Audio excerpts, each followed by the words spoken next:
A budget is one thing. A budget is a dream. It's not reality.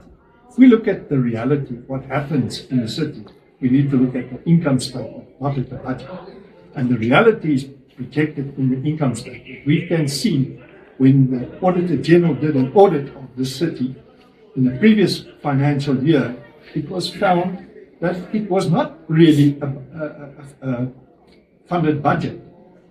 The reason being is that the collection rate is way below the amount that the budget was imagined. So at an 82% collection rate, there's a huge loss in revenue, which takes away the entire surplus that was budgeted for.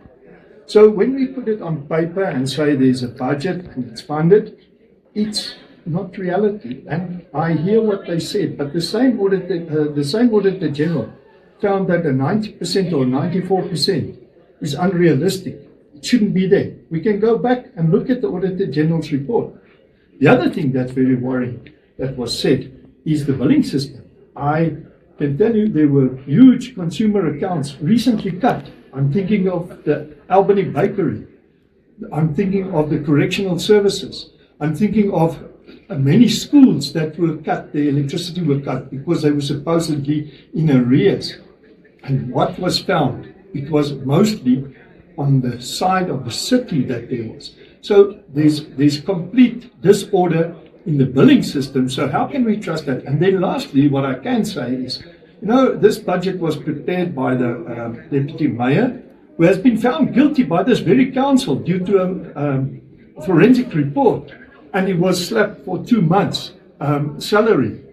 But that means there's an admission of guilt. They've already acknowledged that he's guilty in this.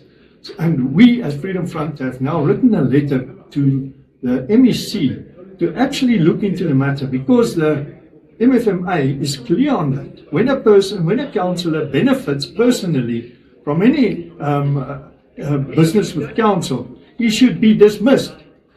And this council did not want to take the measures to write to the MEC and say, please do that. And that makes the council, the majority of the council, which is the ANC, Action SA, EFF, and all the rest of the small parties, guilty of also taking an unlawful decision. Okay, thanks.